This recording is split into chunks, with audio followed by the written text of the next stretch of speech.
আসসালামু আলাইকুম। আজকে আমরা শিখব একটা বড় শীটের অ্যাক্টিভ রোটাকে কিভাবে কালারফুল হাইলাইট করব।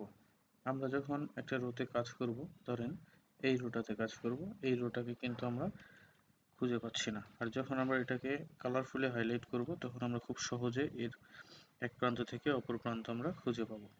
আমরা এটাকে কিভাবে করব সেটি শিখব।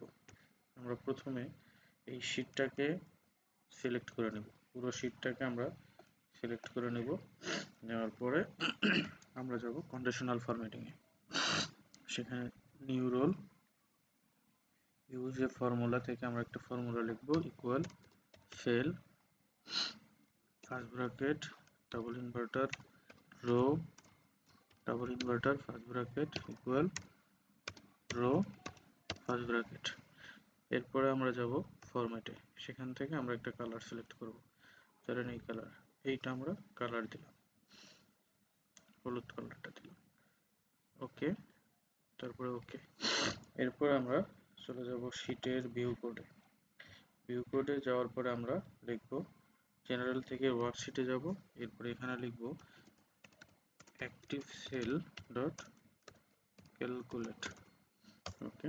এরপর আমরা এই পেজটাকে ক্লোজ করে দিব, এখন দেখেন আমরা যেটা কাজ করব, যেটাতে টাচ করব সেটাই হাইলাইট হয়ে যাবে, যেটাতে কাজ করব সেটাই হাইলাইট হয়ে যাবে। Thank you.